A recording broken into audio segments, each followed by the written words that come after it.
Okay, 6:20, time to call this Parks and Recreation meeting to order. One of the main things that we want to discuss tonight was the pool repairs. And now we have been told that it's possible that we might not be able to get those done before opening season. The estimate was 149,400, and that was a quote that was before the bids. So we had no one actually do a formal bid. So we may need to rebid that, as well as, and that contractor that even had that quote, because it's been delayed from when he gave that, he's not sure. So he might be able to get it in by May, but he's not sure if it would still be the May. okay. I would say just to be on the safe side, I would repost that. Taking bids, I would do that tomorrow. Get that out there. And as far as the funding, I know we don't have $149,400 lying around in any of our overages. I would say that the only way that could possibly be done is with donations, or possibly using the Betty Johnson Trust that was awarded for the community, which I can't think of a better way to. I mean, that is a very community-based pool, and it is used by a lot of the community members. So I don't think that there would be a problem if we had to using some of that money to fix our pool. We had 50,000 in the budget. So we had 50,000 in the budget For repairs. for repairs. So we're looking at 95,000. Yeah. Could we consider using her namesake? I mean, it's just called the Aquatic Center right now, right? Like, we don't have another person's name on it? No, there's nothing on the aquatic center. Good idea. Yeah, which I don't think that would be a bad idea either. I wouldn't be opposed to that. I whatever we use the money for, I'd like it if we can put her name on it. Yeah, yeah, Maybe a running statute. yeah, I think that would be great. So are we in agreement that will we post it? Yeah. And if we got 50,000 in pool repairs, and the difference from that, we could possibly take out of that fund if we had to make this happen. But regardless, it has to happen, guys. I mean, we're leaking hundreds of thousands of gallons. It was almost 2 million. How many? Almost 2 million. 2 million. I was $1 million off. So there's your water bill right there. And if you go down there now, there's no way you can put water in now because of the crack. It's actually popping. The liner, Yeah, popping the the concrete. liner's popping off now when the crack was there. I mean, it needs cut out. And fixed. If we put water in it now, we'd probably be looking at 10 million gallons.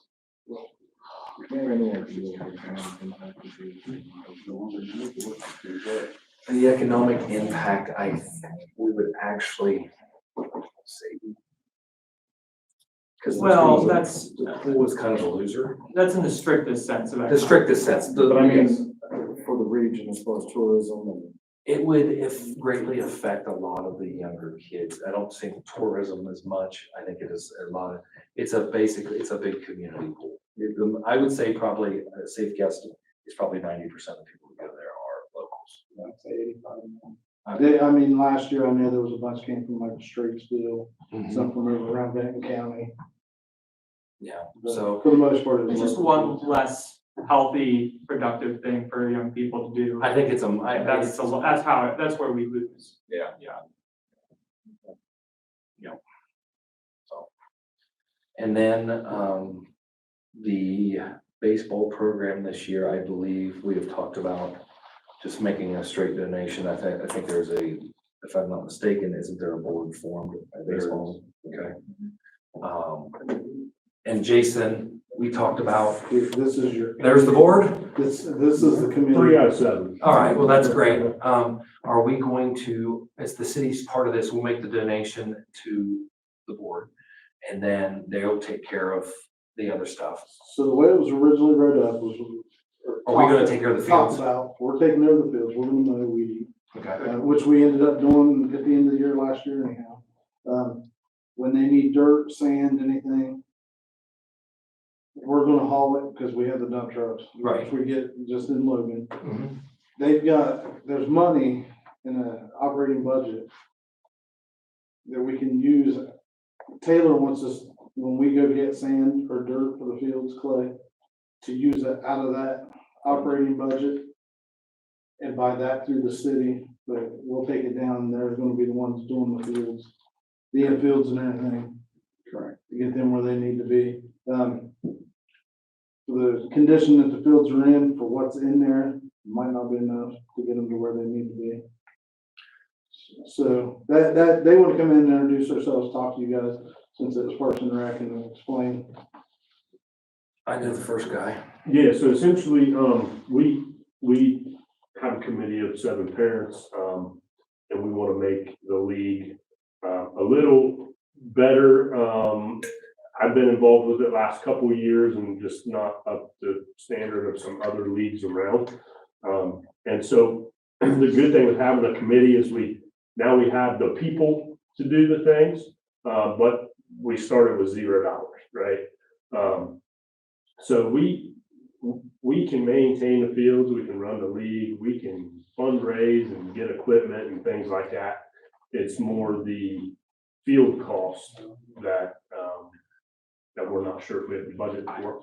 I have a friend who runs the Greenleaf stores, and they make a brick and clay mix that they sell like Marietta College and all the baseball fields around there. Yeah. I had an agreement at one time worked out for the high school fields. They were gonna bring it, deliver it, and all they had to do was put a sign up saying that Greenleaf Landscaping did that, and they were gonna donate it at that point. But that was about 4 or 5 years ago. So I'll send you, Neil, I'll send you the gentleman's contact information, and you can contact him, and possibly that would help out a lot down So there. one thing about the sign that we had talked about, there's a city ordinance, it's $250 for anybody to display a sign Mhm. that they donated. So we weren't gonna just display any signs because it's gonna cost them $300 just before they even donate us any money to hang a sign with the price of the sign and then paying the city ordinance in order to display that. So we've been asking for donations and letting them know we cannot afford to put up signs at this point. So we had talked about maybe trying to come up with a, what do we call it? What's the names? A program, Yeah. and just put sponsors in a program since we can't afford to actually physically display the signs on the fence. Also, you could announce before a game, a couple things, this was donated by, Correct. We need to look at that ordinance. yeah. We need to look at that. I think honestly, if they donate that, whatever we said, say 200, if they make the donation to that, then you should be able to put their sign up there. Correct. I believe that ordinance was probably more so for larger corporations such as McDonald's. Right, somebody right, like right. that. That's exactly why it was created. That was the Yeah, key, you know. yeah, sponsorship. Right. We should probably revisit that ordinance. and Yes. relook at I agree. it. Yeah, yes, Yeah, and this is a nonprofit. right. Correct. So it's a different story. And we are a licensed 501c3. So, There you go. yes, Two ma'am. questions. What if one of the donation people is somebody that's running for a public office? Well, you'd have to make it equal for everyone. So if they make I think if they make a 250, make a donation to them and they want to put a sign up, I don't know. I have to look at the legal ramifications of that. I'd have to get an opinion on that, just to make sure. And then secondly, if, let's say I wanted to give them some money tonight, do they have to give me a receipt, or can I just give it to them and think that they'll do the right thing? They would most likely give you a receipt, 501(c), that's their rules. That's- Yeah, Okay, yeah. okay. And that's 100% the reason why we formed a committee and we gave offices and started a 501c3. So Smart. one of the 7 of us wanted to pocket some money, the other 6 can call us out on it and we would get in trouble for that. So one big problem in our area is there's not enough for the kids to do. So one of the biggest things about doing this is it's not so much just about getting the kids involved in baseball, it's not allowing them to be bored and giving them something to do. And we want to create the fields down there to a point where kids want to just go down there and practice on their own. Like the Sandlot movie, go down there and play a game of pickup baseball. But right now, it's not the condition in order to do that. But we want the kids to get excited about going to the park. We want people from out of town excited to come to Nelsonville and play in baseball tournaments in Nelsonville and bring in, people from Meigs County, Jackson, Athens, Logan, who aren't traveling here to play baseball right now. And we want these kids to be excited about it and give them something to do versus run around and get bored and create trouble. Oh, I think it's a fantastic idea. I read your thing about you're gonna be traveling. So- There'll be more groups, there'll be it's a bigger, it's just not a Nelsonville league, it's a, Well, yeah, so back in the day, you probably had 8 teams of played each 11 other or twice or 12-year-olds. 4 times, they played each other 4 times in a season. Well, I mean, if you go back 20 years, you might have had 8 teams in the same age group. And right now, we only have 1. Right. You know, between the 11 and 12-year-olds, we have enough for 1 team, so we have no choice. Unless you just be done with baseball, right? Yeah. And we're kind of modeling Alexander, Benton County and Wellston came together to save their league, and they told me in 2 years, they almost doubled participation. Nice. So we're kind of doing the same thing with Trimble and Miller and Junction City. Nice. And then to add to that, a benefit for the city, right now, I believe it's the 2nd weekend of April. We have Alexander, Benton County, Meigs, Wellston, Miller, Trimble, and Junction City all wanting to come here to host a preseason instructional kind of tournament. So I mean, that's a lot of potential revenue for the city, recognition for the city. That is if we can get the baseball diamonds, you know, up to standard by then. That's great. Yeah. That's outstanding. So I'll get that information to you Okay, immediately. thank you. That will hopefully, help with the material end of it. Yeah, and one big thing for me, my son, since the league here fell apart, we've traveled down through West Virginia and played baseball. Here's one night we would be across the river playing baseball in a West Virginia, and then the next weekend would be in New Straitsville playing. So we covered a very vast area and played on tons of fields. And the one thing in common, no matter where you went, people would talk about the good fields they played on and the bad fields they played on. And I would prefer Nelsonville to be one of the good fields, because then you're gonna get more and more tournaments, like, hey, let's sign up for that Nelsonville tournament. We went there last year and their fields were great, people were great, good places to eat, and then it brings in a ton of revenue, which we desperately need. Sounds great, guys. Great. Yeah, thank you so much. Yes, absolutely. So I'll help you with that and see if we can't get that taken care of. So. And we got the fields taken care of, so you guys are gonna take care of the infield. Is there any use on Crabtree for anything? I drove by that. Potentially, you know, when we host tournaments, here's another advantage we have, is some of these communities don't have 4 diamonds. And if we included Crabtree, we have 5. Yeah. And that's more than most areas around here. So we really have the potential to be kind of one of the nicer tournament sites in Southeast. As far as I'm concerned. That could be the Hall of Fame field for that, but Yeah. here's the tricky part. Yeah.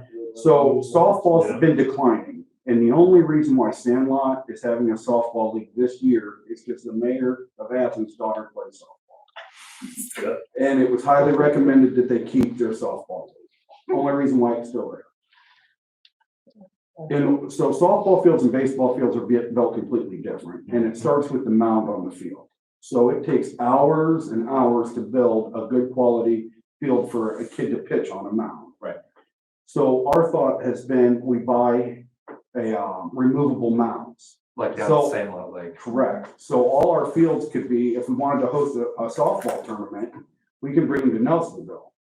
We remove our portable mounds. Next day, we want to host a baseball tournament, we bring our mounds back out. Now, the issue with that is those mounds vary in price, and with that goes quality. You could buy a lower end mound, you know, for $1,000 or less. But the way those mounds are built is they're a cap to a mound. So you place that mound and you build up dirt around it. If you just throw it out there, there's a 2-inch gap, so the pitcher is gonna roll his front leg. If you buy a better quality mound, those start around $2,000 a mound. And that's the way they're stretched out, and it takes no time to build a net. So we've been looking at around the $2,000 mark and up to purchase good quality mounds so we could host more tournaments back to back. Sounds like a good idea. Sounds like a real good idea. We need to see if we have any funds, if there's any funds out there. I would like to help you with that if we could. I think that would be a great thing for the baseball program to grow that. as far, I think, I'm not speaking for everyone else, but I don't ever seeing a problem using Crabtree Field. There's only one time a year that I know Crabtree Field is used, and that's during the old timers game, and that's it. So, you have to, communicate with the city manager. She's the one in charge of the properties and stuff. But I don't foresee that being a problem with us, and get some numbers to us as far as, cut and dry numbers for a removable mound, and let's see what we can do. I think we've got the money raised currently to purchase at least one of those mounds. So one of the things we're actually gonna have to ask for at some point is, those fields have been built up over the years and not with always the proper material. So they need flattened and rebuilt. And I don't know if we're gonna have time for it this year, but definitely before the following season, we'd like some help from the city and your backhoes and bulldozers to hopefully level a field, and then we can build it back. But me out there with a shovel, it'll be 30 years before that ever gets done, so. Well, once again, I don't foresee that being any problem with us. You just organize with her, whatever works for Jason, get with Jason and them, with these guys and see what you can work out. I mean, we're all for the Thank you very community and much. helping you guys out. We want that to succeed down there. And our goal is we want, when someone's playing down at Point Pleasant in baseball, talk about the tournaments in Nelsonville and how good our field is. Okay, so also, we need to revisit the sign ordinance. And also, are you gonna be using the concession stand and stuff like that? Correct, yes. Okay, so, there's usually a refrigerator down there, something like that. If you have any issues with that, let us know. I usually donate a refrigerator, fix one or whatever. If you need one, let That us would be know. awesome. So it's working now. Yeah. Yeah, but if it goes down, those have came from us, so just let me know if you need one. Quick question, just because I know the previous city manager and stuff, so we've been trying to be patient, but we have about a month and a half until the ball season starts. So how do we go about, he had mentioned that, the city would be willing. I know in the past, they paid guys to run the league and they put money into the league. And so he had mentioned that roughly $2 to $3 grand, the city would be willing to spend on the fields, whether that be dirt or new bases or pitching mound or whatever. How do we go about submitting for that? I don't really know. For the dirt,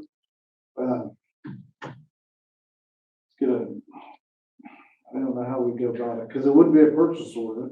We'd have to get for the funding, you'd have to get what account it comes out of, There- and then it would go through the city manager. There's money in the Purchase order. operating budget for Parks and Rec right now. There's 3,000, Well, that's which what would be a start. I guess just get with me and let me know what you need to start, and we'll go up, get it through us. I mean, because then we're gonna have requisitions and POs showing what it's for. Okay. And then one other quick question too, or I guess statement. When we had met with Scott prior to actually getting to this point, we had talked about the city would help cover picking up the trash down there. As we discussed, mowing the fields, mowing around, we would take care of all the dirt, the infield stuff. And all of that, would that still happen? We get the guys from Star in the Yes, summer, they're- working 5 days a week. I just spoke to them today too. They We haven't been getting them because the weather it's We not got a whole people lot ready. for them to do, but in the summer, we always have stuff that they can do. And they go around, like at the new park, the sitting park, they get down and empty the trash down there, change that out. They get down to Polly and change out the trash. And just like a heads up, hit me up anytime you guys need our kids. Okay. I mean, I can't release them to anybody, but I can send staff with them to help you guys. That'd be great. Because we used And to some help of set that up we- for Parade of the Hills and, Yes, you did. and do a lot of that stuff, and we just haven't gotten calls. We were out here stacking block last summer, the old brick, cleaning it off and palletizing it. We can take them to Polly, we need some. Yeah, Okay. Yeah, that'd be great. I'm sure the guys would love that. yeah, hit me up anytime you guys Go need ahead. something. I have a quick question. Crabtree, does that field require an outfield fence to use for what you're doing? It can just be to the river? Okay, Yeah. just to make sure. they're nice, the kids probably want them, but it's not needed. And Okay. I think if we needed that, we could probably fundraise and get Right. one of those orange Removable. fences with some, just a couple. I didn't know if there was engineer The regulation. construction fence. Yeah. Okay. All right. Anything else, you guys? Okay. All right, it is 6:40. We're gonna adjourn this meeting. For the Parks and Rec Committee.